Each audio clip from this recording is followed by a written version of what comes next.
Jangan mau kalah. 10 teknik negosiasi ala mantan FBI. Sadarkah kamu kalau setiap hari itu kita melakukan proses negosiasi dalam kehidupan? Kayak tawar-menawar pembelian barang di pasar tradisional, negosiasi sama keluarga perihal liburan, atau jam penggunaan gadget buat anak-anak. Proses negosiasi di kantor juga sering kita lakuin. Contohnya penawaran promosi dengan berbagai penyesuaian gaji, permintaan mutasi, permohonan cuti, dan masih banyak hal lain.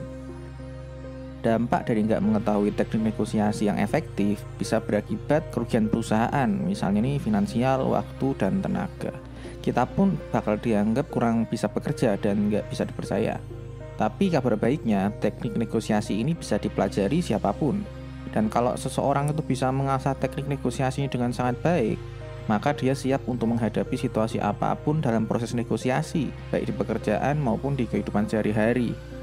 Di video ini saya bakal jelasin metode yang digunakan oleh Chris Voss, seorang mantan negosiator Sandra FBI, dalam bukunya Never Split the Difference, mengaplikasikan ilmu negosiasinya dalam kehidupan sehari-hari, baik dalam konteks negosiasi ringan sampai ke bisnis besar. Hai, jumpa lagi dengan Om Bagus dengan tips and trick bagaimana cara kamu membangun kekayaanmu dan juga menjalani hidup di era yang serba nggak kenal ampun ini. Kalau sampai kamu belum subscribe, kamu bakal nyesel loh, karena kamu bakal kelewatan informasi-informasi berharga buat jalani kehidupanmu ke depannya. Jangan lupa juga buat like supaya video ini terbantu, terangkat di rekomendasi YouTube dan bisa membantu semakin banyak orang yang membutuhkan informasi ini.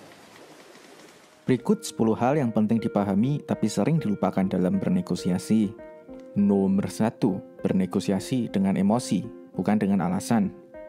Pada tahun 1981, buku terobosan tentang negosiasi berjudul Getting to Yes yang ditulis oleh William Ury dan Roger Fisher, pemimpin berpengaruh di negosiasi Harvard, diterbitkan. Strategi di Getting to Yes mengasumsikan manusia itu pada dasarnya aktor rasional yang selalu bekerja buat maksimalkan kepentingan diri sendiri. Buku itu didasarkan pemikiran yang ekonomis dan matematis. Salah satu aturan inti buku itu minta orang menghilangkan emosi dari situasi yang dihadapi. Tapi ada masalah besar dari teori ini. Ternyata manusia itu bukan selalu jadi makhluk yang rasional. Manusia itu sering jadi emosional, terutama waktu mereka ketakutan. Menurut Chris, itulah titik kegagalan dari pendekatan lama Harvard itu. Di teori selanjutnya ditemukan, sifat manusia itu sering didorong oleh emosi dan kebutuhan bawah sadar. Penelitian berhadiah Nobel di bidang ekonomi itu membuktikan manusia itu sering mengambil keputusan yang nggak rasional. Karena fakta bahwa setiap manusia itu memiliki apa yang disebut sebagai bias kognitif. Inilah yang mempengaruhi kita buat ngambil keputusan secara nggak rasional dan masih bisa diprediksi.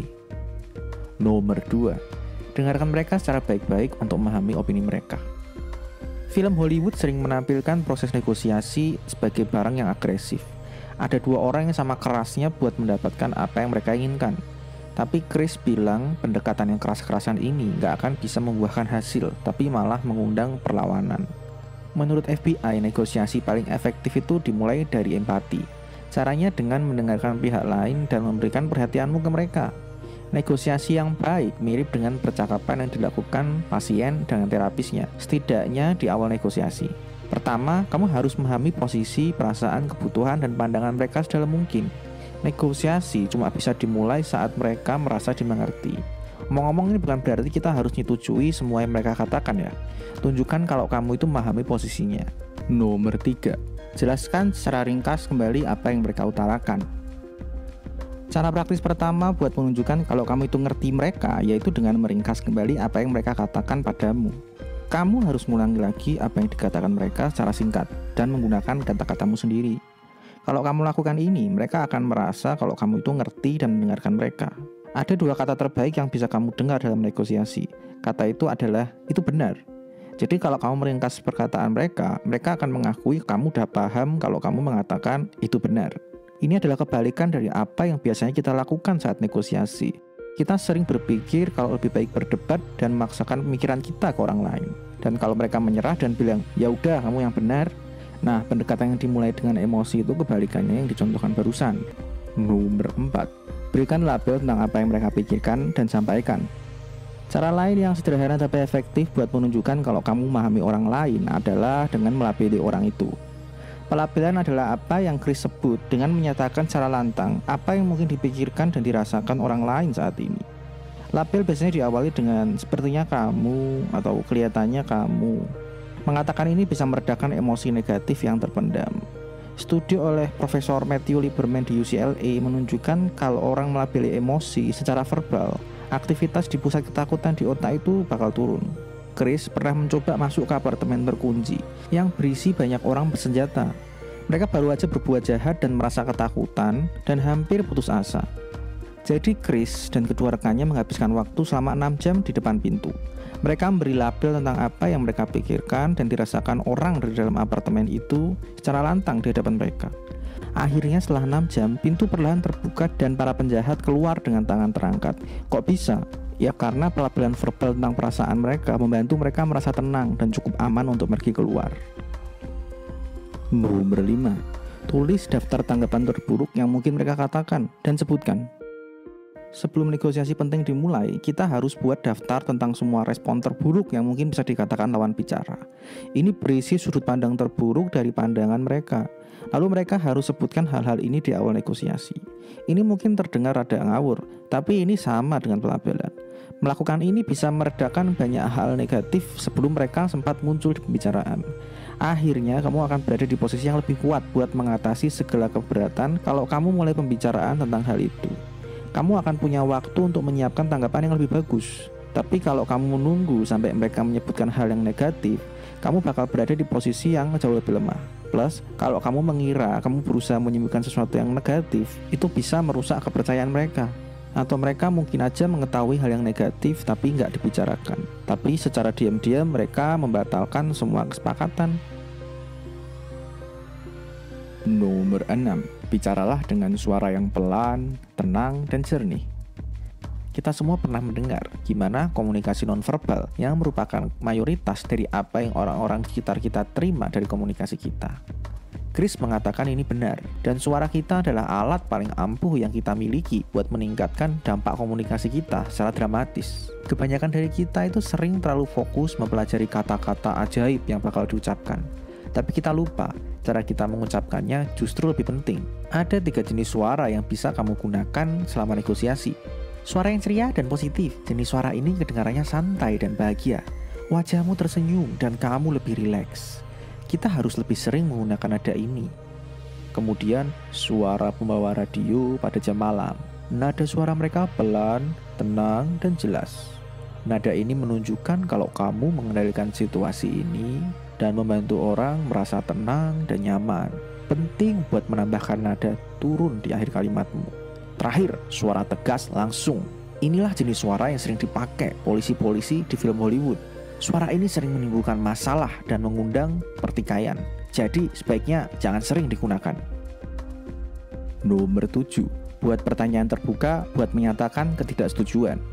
Pertanyaan terbuka adalah satu alat paling ampuh dari FBI. Pertanyaan terbuka adalah pertanyaan yang membutuhkan jawaban yang lebih panjang. Sedangkan pertanyaan tertutup bisa dijawab dengan ya, tidak, atau fakta singkat. Pertanyaan terbuka dimulai dengan kata apa atau bagaimana. Kata mengapa seperti menuduh, dan pertanyaan lain seperti kapan atau siapa bisa berakhir dengan cepat. Mengapa pertanyaan terbuka itu bagus? Karena mereka membantumu mengatakan tidak setuju secara implisit. Kamu justru kelihatan seperti minta bantuan mereka. Misalnya kalau si penculik mengatakan berapa banyak uang yang mereka inginkan, Chris tidak langsung setuju. Dia justru sering mengajukan pertanyaan terbuka. Misalnya nih, bagaimana aku bisa dapat uang sebanyak itu? Maka fokus negosiasi bakal segera bergeser dan penculik mulai berkonsentrasi di masalah gimana Chris dapat mencari uang tebusan. Di banyak kasus mereka bakal segera mengurangi jumlah uang yang mereka minta, bahkan tanpa disuruh. Nomor 8. Manfaatkan pengaruh dengan memperhatikan informasi leverage. Leverage negosiasi berarti kemampuan buat memberi orang lain apa yang mereka inginkan atau mengambil sesuatu yang mereka takutkan bakal hilang. Jadi orang yang lebih berpengaruh di negosiasi itu adalah orang yang lebih diuntungkan atau yang pegang kartu. Ada 3 jenis leverage. Leverage positif itu kemampuan untuk memberikan sesuatu yang diinginkan orang lain. Misalnya kamu menjual rumah yang merupakan rumah impian orang lain. Kamu yang bakal punya banyak pengaruh.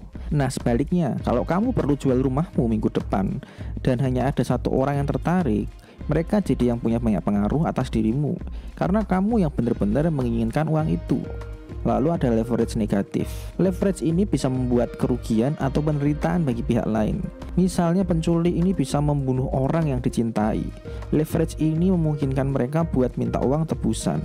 Lalu yang terakhir ada leverage normatif. Ini mempengaruhi seseorang melalui kepercayaan atau aturan pribadi mereka. Misalnya nih agama, patriotisme, filosofi hidup, atau identitas kelompok. Nomor 9. Kekuatan Black Swan. Black Swan atau angsa hitam adalah jenis pengungkapan atas suatu hal yang gak terduga yang kadang terjadi saat negosiasi. Oleh karenanya kita harus selalu buka mata dan telinga tentang informasi baru yang bisa mengubah seluruh keseimbangan negosiasi. Dulu ada orang yang menyebut sesuatu itu mustahil. Dulu orang menyebut sesuatu yang mustahil sebagai angsa hitam karena angsa hitam itu gak pernah ada. Lalu suatu hari ada seorang penjelajah Eropa di Australia berjalan dan melihat ada angsa hitam yang nyata adanya dan hidup. Jadi penulis Nassim Taleb dari bukunya menyebut Black Swan sebagai peristiwa yang dianggap nggak mungkin sampai suatu hari itu terjadi. Misalnya nggak ada yang akan meramalkan serangan terorisme 9/11 atau kebangkitan penggunaan internet sampai semasif sekarang ini. Nomor 10. Belajar menggunakan bias kognitif buat menciptakan leverage. Bias kognitif adalah cara yang gak rasional dari otak kita buat mendistorsi lingkungan sekitar kita. Dan karena setiap manusia punya bias kognitif ini, kita jadi bisa membuat leverage secara tiba-tiba dengan menggunakan bias kognitif ini. Deadline sering menyebabkan orang membuat keputusan yang gak rasional. Seperti kemungkinanmu dapat tawaran bagus di dealer mobil yang lebih besar kalau deadline waktu triwulanan si penjual bakal segera datang. Di Haiti, Chris mengatur waktu negosiasi dengan penculik mendekati akhir minggu. Ini membantunya mendapat kesepakatan yang jauh lebih murah. Negosiasi biasanya dimulai Chris dengan membuat para penculik kecewa menggunakan pertanyaan terbuka. Salah satu dari mereka meminta 150.000. Jadi Chris memberitahu anggota keluarga Sandra buat berkata, "Gimana aku bisa dapat uang itu?" Kata ini membingungkan para penculik. Setelah beberapa kali bertukar tawaran, Chris lalu meminta anggota keluarga menawarkan nomor yang spesifik, 4.751. Dia mengatakan ini sebagai bias lain yang dimiliki orang. Angka yang sangat spesifik itu terasa seperti sesuatu yang berdasarkan data.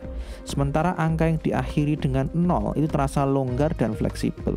Para penculik pun akhirnya mau menerima tawaran itu. Hai, buat kalian yang tonton videonya sampai habis, saya ucapkan terima kasih buat kalian semua. Waktu kalian sangat berarti buat saya. Kalian merasa video ini bermanfaat, baiknya kalian like, subscribe, dan jangan lupa di-share ke teman-teman kalian yang kira-kira membutuhkan informasi yang sama. See you in the next video. Bye-bye.